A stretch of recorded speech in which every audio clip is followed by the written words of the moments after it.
So we're going to start with our first candidate. This is Mr. Stiver, and he's going to do his presentation now. Thank you.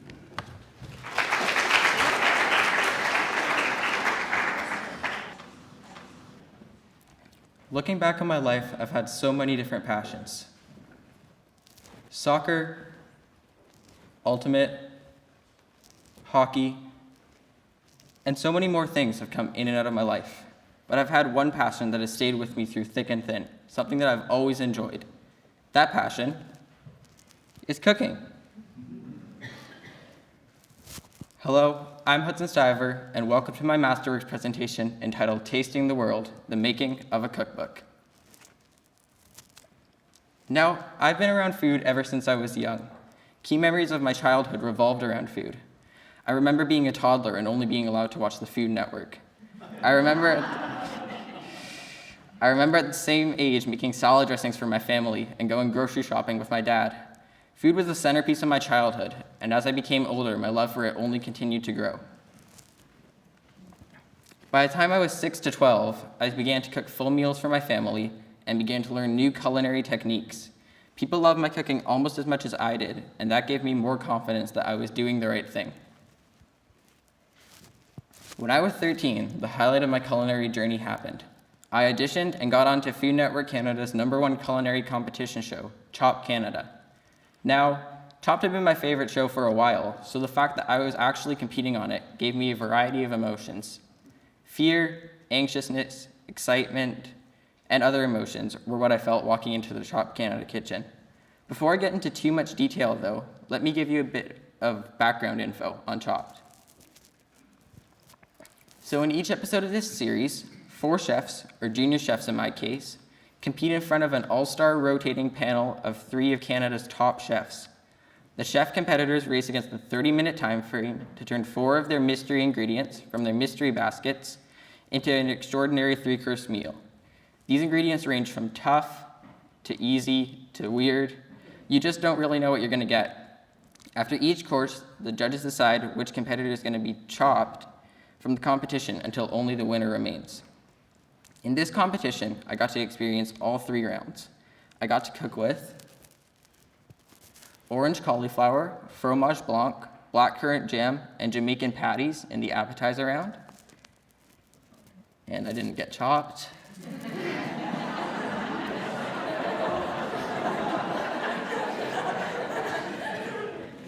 I got to cook with chocolate pebbles, bison medallions, frozen blood orange puree, and 7-layer dip in the entree round. And then this girl got eliminated.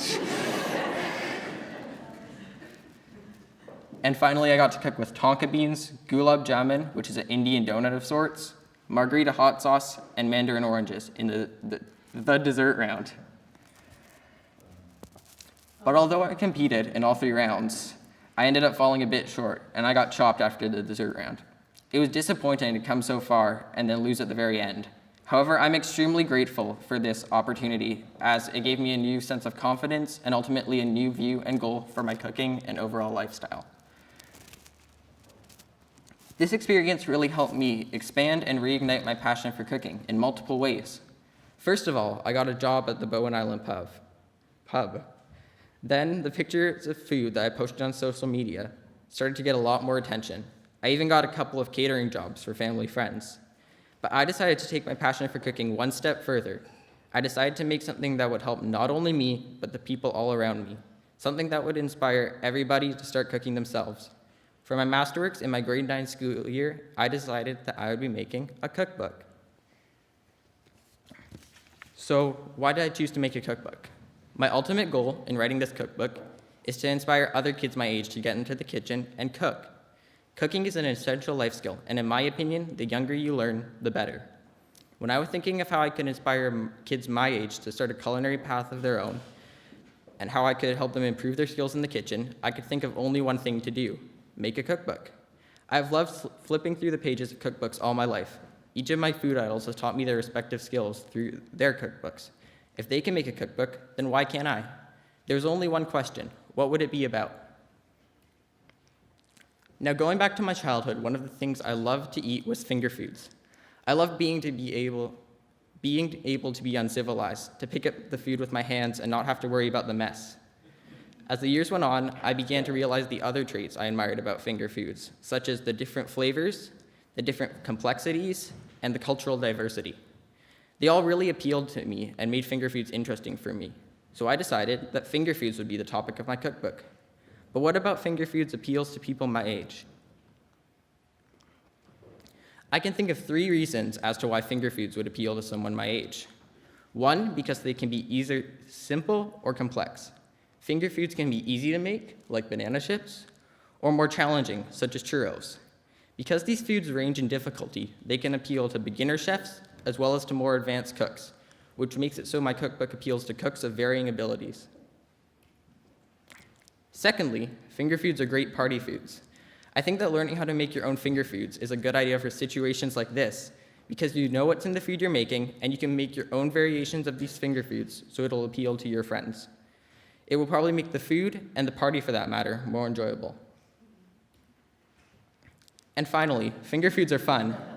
It gets boring when you're making a recipe that you're not passionate about. You can make a lot of mistakes when you're not intrigued by whatever you're cooking. But with global finger foods, that isn't a problem. There are so many different types of finger foods that span the globe, and all of them range in size, flavor, and skill. But all of them are fun to make and most of all fun to eat. My goal is to make it so that everyone has at least one recipe that they will love to cook and enjoy with their friends. Now, the first thing I did after choosing a topic for my cookbook was a bit of research. There were 3 things that I needed to research: the different structures and layouts of cookbooks, the different types of cookbooks in range of size, and the different spices and flavors that would go into the making of the recipes in my cookbook.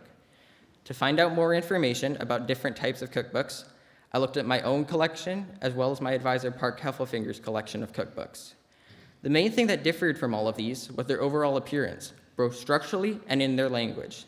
These cookbooks range from softcover to hardcover, from tall to short, from skinny to fat. It was really interesting to see the variety of appearances, but it was even more interesting to see the varieties of opinion from author to author. Each and every author's perspective differs, making them and their cookbooks very unique. From this, I figured out that because global finger food is a relatively broad topic, I needed a reason to sell that I was the person to believe. I decided that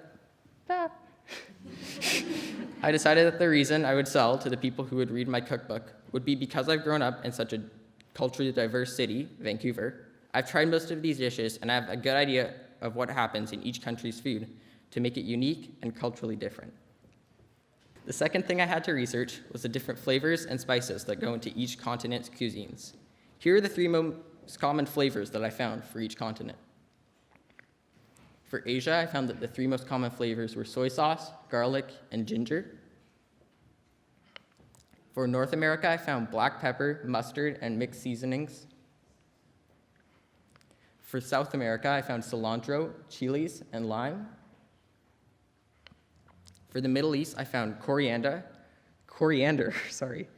harissa, which is kind of a dried pepper paste of sorts, and cumin. For Europe, I found fennel, nutmeg, and dried herbs. And finally, for Africa, I found onion, turmeric, and parsley. Now, after I finished researching the different flavors and recipes of each continent, I thought I was done with the research phase of my cookbook. But then, my advisors mentioned to me that a trend is creating an ebook, not a cookbook. So this is an electronic ebook that you can read on an iPad or a computer. So I researched this method, and I found it was more convenient because you could easily put your information into the computer, and you didn't have to go through the publishing stage, so you could get your computer online easier. After the research, it was all about the recipes. I had to first of all decide how many recipes I was doing and how I would divide the recipes into chapters. My advisors and I decided on 40 to 50 recipes because it's a number that's not too over the top, but not too few recipes. I decided it would be smart to base the chapters upon the continents: Europe, Asia, Africa, North America, South America, and the Middle East. The reason for this was because it would further complement my cookbook's theme of global finger food. After I chose the amount of recipes and what the chapters would be divided into, I started to figure out what recipes I would use in each chapter. Naturally, because I had 6 chapters, I needed 8 recipes in each chapter. I needed some recipes that had some of my powerful memories about food tied to them, and some that would complement my theme of global finger foods.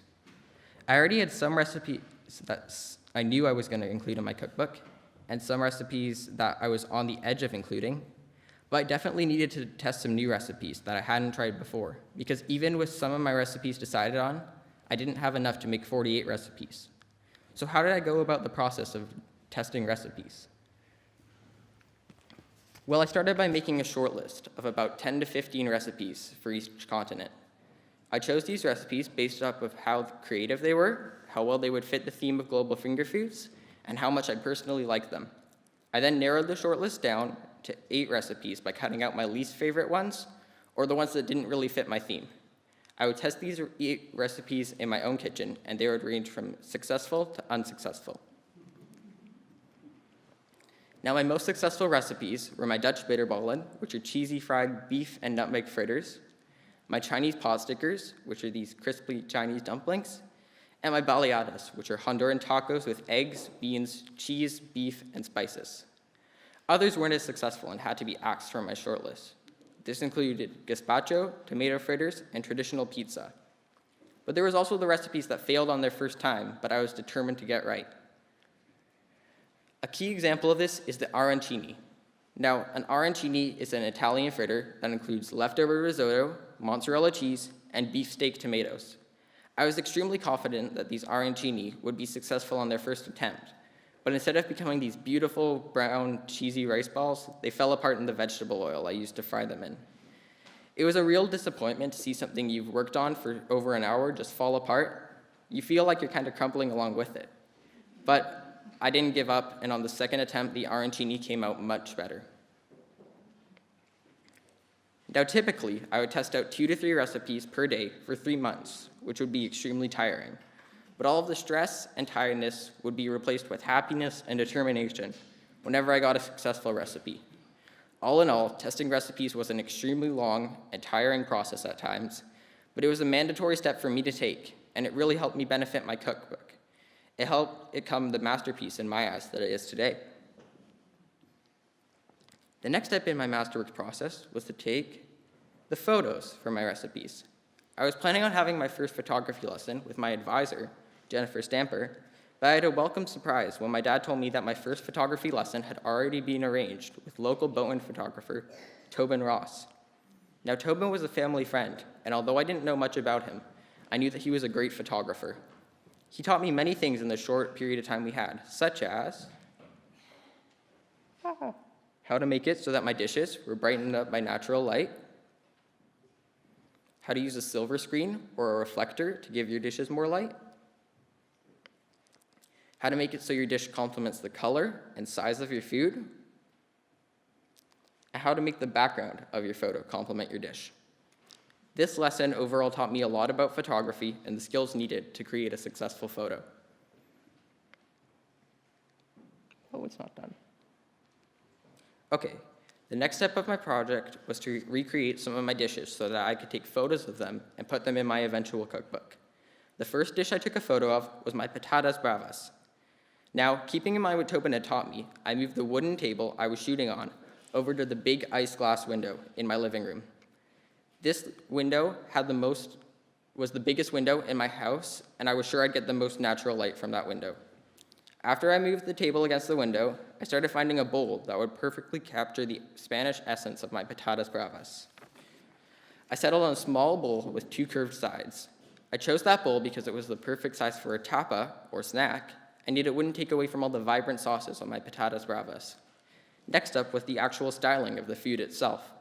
I started by filling my small bowl a bit over the top with crispy fried potatoes. I wanted it to look like my bowl was crammed full with these potatoes, creating an overstuffed essence. Then I very carefully selected which potatoes were going to have the vibrant red Brava sauce on them, and which ones were going to have the bright white garlic aioli. Once I had very carefully selected which of the top potatoes would have the sauce on them, I used a small squeeze bottle to put tiny little drops of the two sauces on top of the potatoes. I took a couple of shots from different angles, and they looked fine, but something was still off.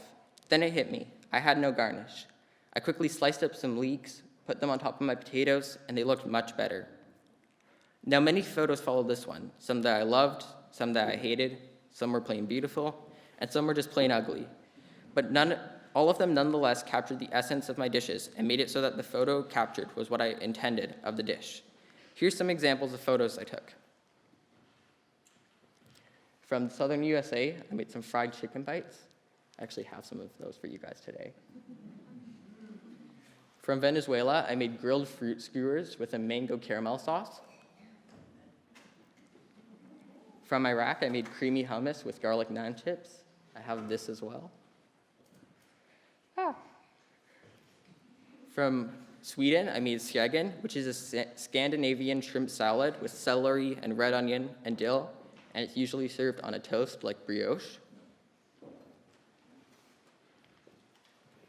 From Cambodia, I made a nung pang sandwich. Now, this is the Cambodian version of a banh mi, and in this sandwich, there's meat, usually steak, pickled vegetables, and fresh herbs.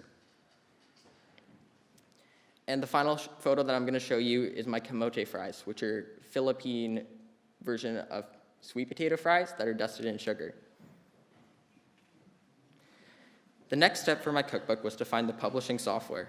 I had no idea what website I wanted to use to publish my cookbook, but I had a short list of what features the website had to have.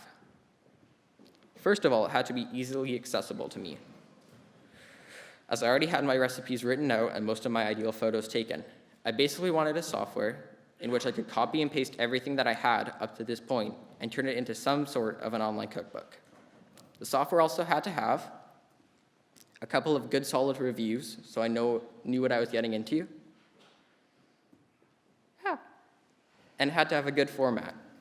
What I mean by this is I didn't want the website to have all of my instructions and then no backstory or photo to tell the reader what the recipe is supposed to look like. So what software did I find? Well, I actually found an ebook software called Cookbook Cafe on a website called bakespace.com that met all of my criteria and more. And I'm actually going to show it to you right now. Okay, so here you can see my cookbook title. And after that, you see the cover that I made. And then you can see all of the recipes down here and what they are. And let's just look at this one for fun. So this is the recipe I made from Laos, which is a pan miang, which is a shrimp salad wrap with a vinaigrette. So you can see all the instructions, like what it serves, the prep time, and the cook time here. Then it goes down to the ingredients and the method. If you go over next, you can see what this pairs well with. Can't scroll down. And you can see a backstory. So this one is about me loving seafood and how I tied it into this Laosian delicacy. Also, I don't think this has any yet, but there's a spot for reviews. So the community can tell me what they think of this recipe and what can be improved or what they liked about it.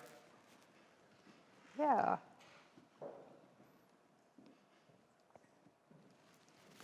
So this website was a no-brainer to use. In about a month or so, I had all of my recipes typed up onto this website and had my cookbook in the final stage of editing, the revision stage. Now, this is where I looked over every single one of my photos for grammatical mistakes, measurement mistakes, spelling errors, bad photos, and other things. But luckily, all of my photos were looking good. The revision stage took me roughly 3 weeks or so, and then my cookbook was ready for everyone I knew to come and read it. My cookbook was published and sent out so that the entire community could read and enjoy this cookbook.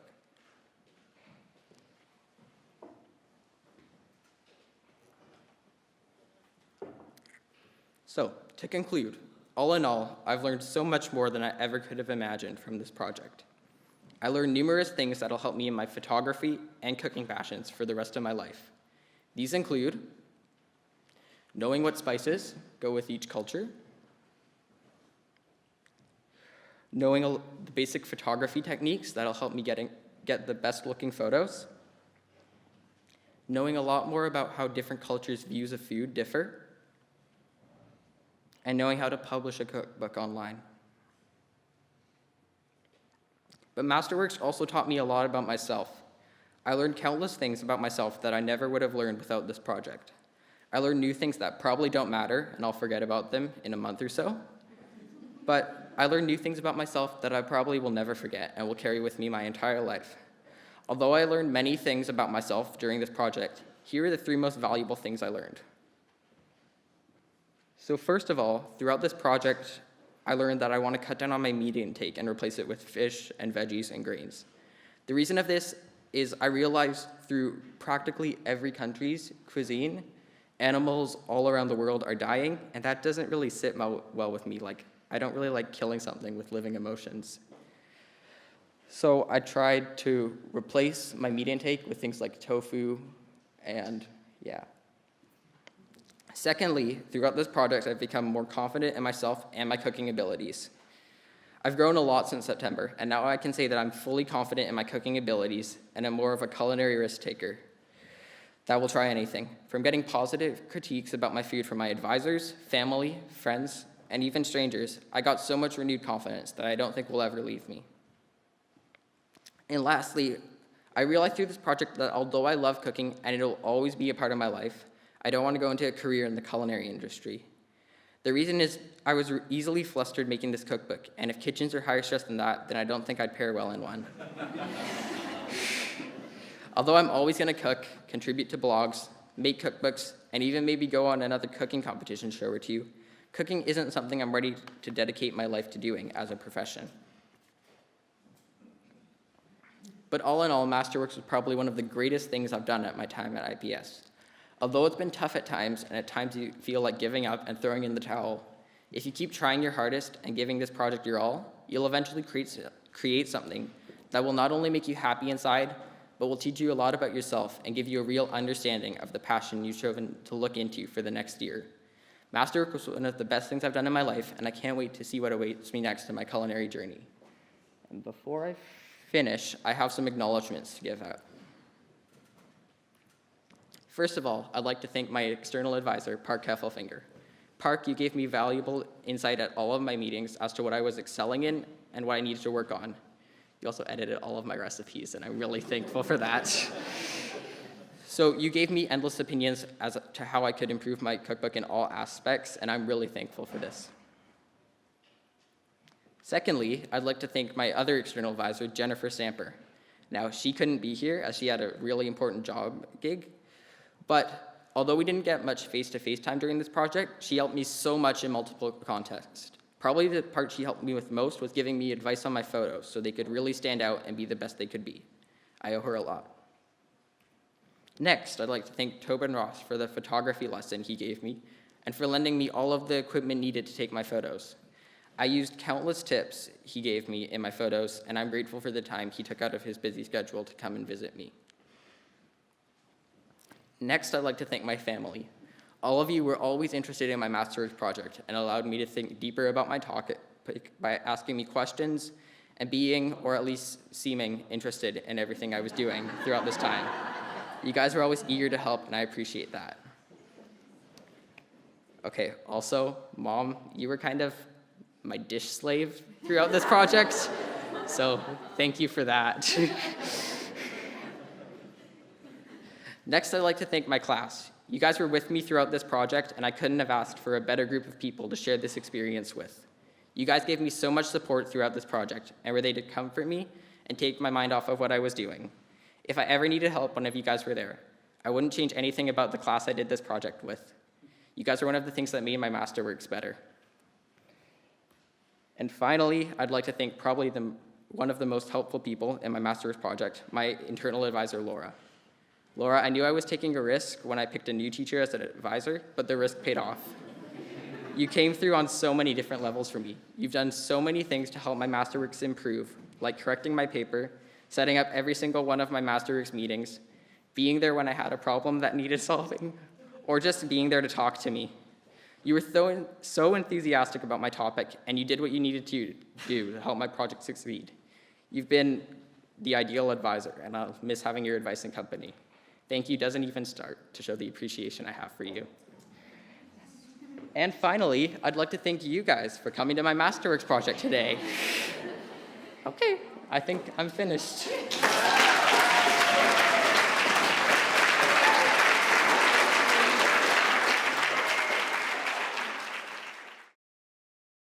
Ladies and gentlemen, it's an honor for me to announce that Mr. Hudson Stiver has now completed all the requirements of his Masterworks.